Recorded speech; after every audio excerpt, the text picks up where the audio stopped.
बात पर्दे की चली है तो फिर ये पर्दा एमएसपी की मांग को लेकर भी सरकार और किसानों के बीच नहीं होना चाहिए। कौन क्या कर रहा है, सरकार का स्टैंड क्या है, ये सब कुछ क्लियर होना चाहिए। आज पंजाब हरियाणा बॉर्डर के पास किसान आंदोलन का तीसरा दिन है। ना किसान पीछे हट रहे हैं और ना ही जवान। इतना जरूर है कि केंद्र सरकार के 3 मंत्री चंडीगढ़ में किसानों से तीसरे दौर की बातचीत करने के लिए पहुंच गए हैं। चंडीगढ़ में केंद्रीय कृषि मंत्री अर्जुन मुंडा, वाणिज्य मंत्री पीयूष गोयल और केंद्रीय गृह राज्य मंत्री नित्यानंद राय, किसान नेताओं की बातचीत इन सब के बीच में जारी है, अभी चल रही है। पिछली 2 मीटिंग्स में डेडलॉक बना रहा, इसीलिए जनता के हित में, पब्लिक इंटरेस्ट में पटियाल के सीधे सवाल हैं। मीटिंग का ये दौर कब तक चलता रहेगा? एमएसपी कानून को लेकर सरकार की नीति आखिर है क्या? किसानों को एक बात क्यों नहीं बताई जाती? अगर कानून नहीं बना सकते तो साफ मना क्यों नहीं कर देते? किसानों को लटकाने, भटकाने, अटकाने वाला सिस्टम क्यों जारी है? इन सवालों को लेकर सरकार का क्या कहना है? किसानों का स्टैंड क्या है? और अगर बातचीत आगे बढ़ती है तो सुलह का फार्मूला क्या बन सकता है? बनेगा भी या नहीं? पब्लिक इंटरेस्ट में पटियाल आज आपके सारे डाउट्स क्लियर करेगा, लेकिन पहले शंभू बॉर्डर पर इकट्ठा हुए किसानों की बात सुनवा देते हैं।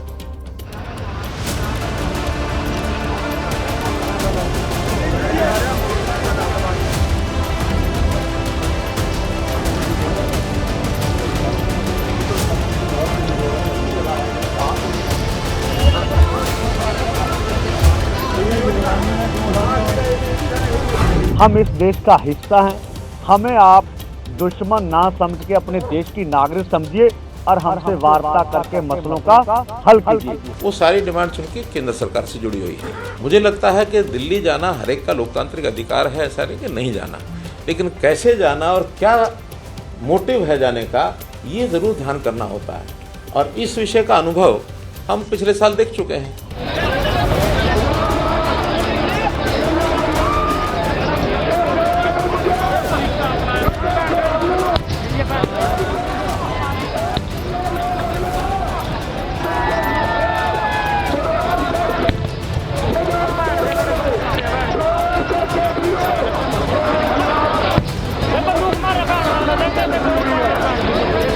अगर रास्ता खोलेंगे हम दिल्ली जाएंगे, अगर नहीं भी खोलेंगे हम तो भी चले जाएंगे।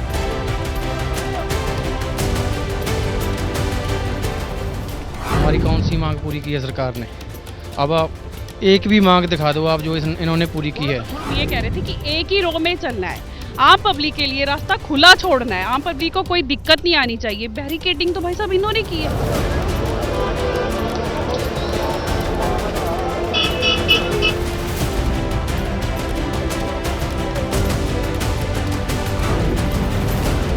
पुलिस के जवानों को हमारे बीच में भेजकर वहां से हमला करवाया जाता है ताकि किसानों को बदनाम किया जा सके। किसान किसके ऊपर पत्थर मारेंगे, किसके ऊपर लाठियां चलाएंगे? जो वहां पर बैठे हैं वो भी तो हमारे ही भाई हैं।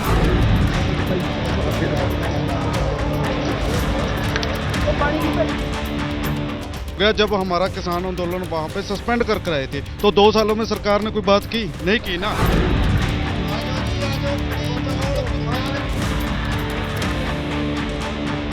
सरकार अगर किसान के लिए संजीदा होती तो ये जो आंदोलन हो रहा है इसकी नौबत ही ना आती थी।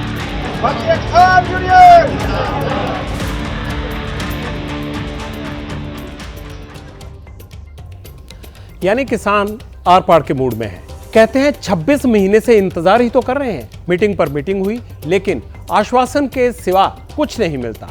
पब्लिक इंटरेस्ट में पटियाल यही पूछ रहा है कि आखिर दिक्कत किस लेवल पर है, क्योंकि आजकल यही बताया जाता है कि देश के किसान की ये मांगे जायज नहीं है। एमएसपी को कानून बनाना सरकार के लिए फिजिबल नहीं है।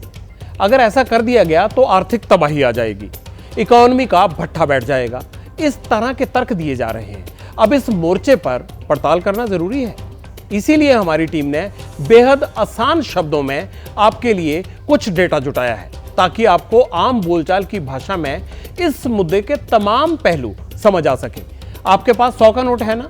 है तो उसे निकाल लीजिए, आप अपने दिमाग में रख के समझ आ जाएगा, आपको आसानी से सब समझ आ जाएगा। मान लीजिए सरकार के पास देश चलाने के लिए 100 रुपए हैं, इसमें वो सारे खर्च करती है, किसानों के लिए, गरीब के लिए, इंफ्रास्ट्रक्चर के लिए वगैरह वगैरह, इन तमाम चीजों पर पैसा लगता है। अब अगर आज के हिसाब से देखें तो इस 100 रुपए में से सरकार किसानों को एमएसपी कितना दे रही है, मतलब 23 फसलों पर एमएसपी के लिए कितना पैसा खर्च करना पड़ रहा है सरकार को, तो ये रकम बैठती है 4 रुपए 85 पैसे, मतलब करीब करीब 5 रुपए। किसानों की मांग है एमएसपी पर गारंटी मिले, एमएसपी पर कानून बने। अब अगर सरकार कानून बनाती है तो फिर सरकार को 23 फसलों पर कितने रुपए खर्च करने होंगे, इसका हिसाब बनता है 36 रुपए, मतलब 100 रुपए में से 36 रुपए सरकार को किसानों को एमएसपी के देने होंगे। और सुनिए, अभी तो ये सिर्फ 23 फसलों की बात है। किसान संगठन चाहते हैं कि सरकार देश की सभी फसलों को एमएसपी के दायरे में लेकर आए, उन्हें फाइनेंशियल सिक्योरिटी के तौर पर एमएसपी कानून का संरक्षण मिले। अगर ऐसा हो गया, सारी फसलों पर एमएसपी गारंटी मिल गई, तो भारत सरकार के 100 रुपए में से 96 रुपए सिर्फ एमएसपी देने में चले जाएंगे, मतलब बाकी हेल्थ, मेडिकल, डिफेंस, इंफ्रास्ट्रक्चर, इन तमाम पर खर्च करने के लिए तब सरकार के पास सिर्फ 4 रुपए ही बचेंगे। अब आप सोच सकते हैं कि सरकार एमएसपी को कानून में लेकर आने में दुविधा में क्यों है। ये आज के हालात को देखते हुए एक छोटा सा हमने आपको आकलन दिखाया। किसानों से बात करने के लिए एमएसपी पर जो कमेटी बनाई गई थी, उनके मेंबर्स इसी लाइन पर अपनी बात को आगे बढ़ा रहे हैं। तर्क वो भी यही देते हैं। अगर सिर्फ एक यही रास्ता है तो हम चांद तारे तोड़ के भी लाके दे देंगे उनको, लेकिन एमएसपी पे कानून की बात कब कही गई है, कहाँ कही गई है, किसने कहा है? हमारे प्रधानमंत्री जी ने कभी नहीं कहा। सारी चीजों को बात करके एक होलिस्टिक रूप में हम किस प्रकार से भारत के किसानों का और भारत की कृषि अर्थव्यवस्था को 2075 तक की बनाए। एमएसपी एक कॉम्प्लेक्स सब्जेक्ट है, वो आए बैठे। मैं आश्वस्त करता हूं कि अगर मैं उनके सारे सवालों का जवाब नहीं दे पाया कमेटी के अंदर, वो एक प्रजातांत्रिक तरीके से, तो मैं समिति से इस्तीफा दे दूंगा। ये एक ड्रामा नाटक है और एक तरीके से देश को भटकाने वाली, देश को तोड़ने वाली बात है। तो हम आज चाहेंगे भी माननीय प्रधानमंत्री जी खुद बात करें, बात करके किसानों की मांगों का आज हल करे। 60% हमारी आबादी है, हमारी मांगे मानी जाए, या तो मांगे मान ले या पीसफुली हमें प्रोटेस्ट करने का अधिकार दिया जाए। अब अगर एमएसपी कमेटी के मेंबर की बात माने, पिछले दिनों आए कृषि मंत्री अर्जुन मुंडा के बयान सुने, तो उनका साफ तौर पर यही कहना है कि प्रैक्टिकली पॉसिबल नहीं है।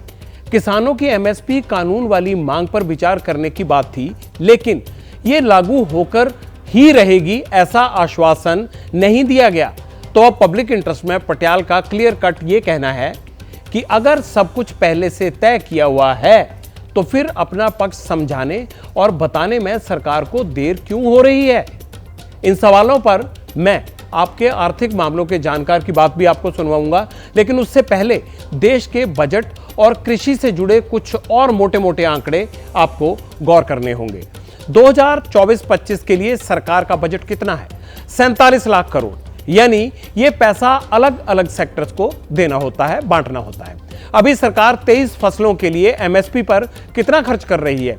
2,28,000 करोड़ रुपए, यानी बजट का करीब 5% हिस्सा। समझ लीजिएगा ठीक से इन चीजों को। अगर इन सभी फसलों पर एमएसपी गारंटी दी गई, कानून बना, तो सरकार को कितना खर्च करना होगा? मोटे अनुमान के तौर पर 17 लाख करोड़ रुपए, यानी बजट का 36% हिस्सा। अच्छा, यह भी जान लीजिए कि देश में कुल खाद्यान्न की कीमत कितनी है। यह आंकड़ा बैठता कितना है? 45 लाख करोड़ रुपए। अब अगर सरकार 45 लाख करोड़ रुपए के पूरे खाद्यान्न को खरीदने की गारंटी दे देती है और उसके पास एक साल का बजट 47 लाख करोड़ है, तो फिर देश के बाकी सेक्टर्स के लिए कितना बजट बचा? सिर्फ 2 लाख करोड़ रुपए। लेकिन क्या यही सच्चाई है? क्या बार बार किसान और सरकार की मीटिंग में यही बात डिस्कस हो रही है? क्या 2 साल पहले एमएसपी पर सरकार ने जो कमेटी बनाई थी, उसकी 37 बैठकों में सरकार की तरफ से यही आंकड़ा दिया जा रहा है?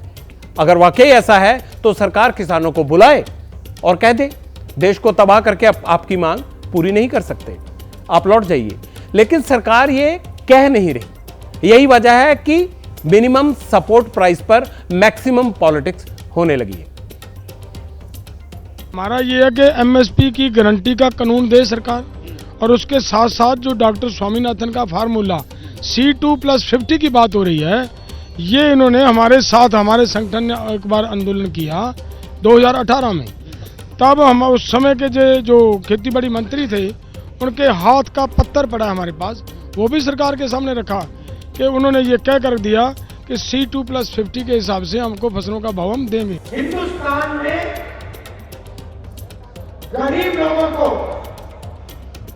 कमजोर लोगों को 21वीं सदी में न्याय नहीं मिल सकता। गरीब ने अपनी जितनी भी कोशिश कर ले,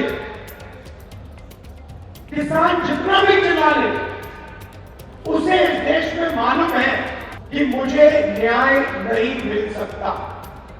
किसान संगठनों को यह बात समझना बहुत जरूरी है कि जो कानून की बात की जा रही है, वो कानून के बारे में इस तरीके से कोई निर्णय नहीं लिया जा सकता है जिससे कि बाद के दिनों में सबके लिए बगैर सोची समझी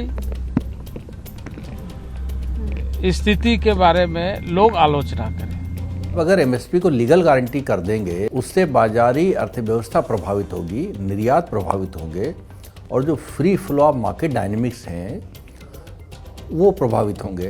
तो ऐसे हालात में सारा कुछ सरकार को खरीदना पड़ जाएगा। इसका मतलब सरकार पे बोझ डबल पड़ेगा, उसको रखने की क्षमता बढ़ानी पड़ेगी और निर्यात का अगर प्राइस कम है और लोकल प्रोक्योरमेंट का ज़्यादा है तो ये मुश्किल हो जाएगा। राहुल गांधी न्याय की बात कर रहे हैं। 2 दिन पहले ये भी कह चुके हैं कि अगर उनकी सरकार आई, इंडिया अलायंस को जीत मिली, तो फिर किसानों के लिए एमएसपी गारंटी वाला कानून लागू कर देंगे। सवाल ये है कि कांग्रेस वाली यूपीए की सरकार 10 साल रही। 2006 में स्वामीनाथन आयोग की रिपोर्ट आई। यूपीए के पास लागू करने के लिए 8 साल थे ना, तब ऐसा क्यों नहीं किया गया? और तब भी सरकार ने संसद में क्या जवाब दिया था, यह भी आपको बताना बनता है। आज 16 अप्रैल 2010 को बीजेपी सांसद प्रकाश जावड़ेकर ने राज्यसभा में तब की यूपीए सरकार से सवाल पूछा था। क्या सवाल पूछा था? सवाल यह था कि क्या सरकार स्वामीनाथन आयोग की सिफारिशें स्वीकार कर रही है? अगर हां तो इसकी डिटेल्स, अगर नहीं तो उसके कारण बताएं। तब कृषि राज्य मंत्री केवी थॉमस की तरफ से सदन में इसका लिखित तौर पर जवाब दिया गया था। तत्कालीन मंत्री ने बताया था कि स्वामीनाथन आयोग की सिफारिशें सरकार ने मंजूर नहीं की हैं क्योंकि एमएसपी कई फैक्टर्स को ध्यान में रखकर तय की जाती है। इसमें 50% की बढ़ोतरी से मार्केट पर असर पड़ेगा। मंत्री जी ने यह भी कहा था तब कि कई मामलों में एमएसपी को फसल की लागत से जोड़कर काउंटर प्रोडक्टिव होगा, यानी इसका विपरीत असर पड़ेगा। साधारण भाषा में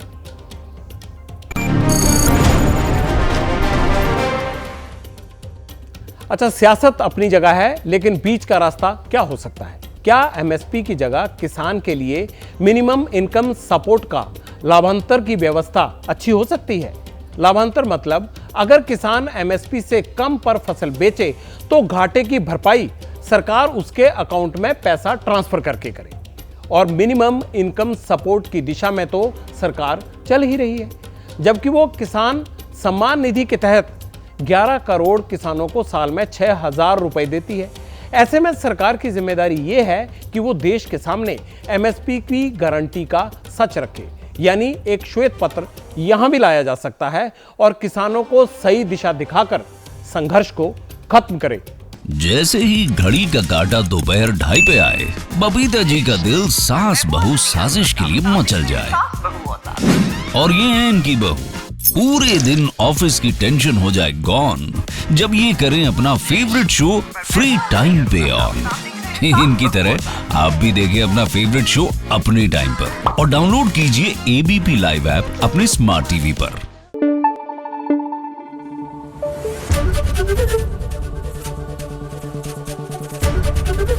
एबीपी न्यूज आपको रखे आगे।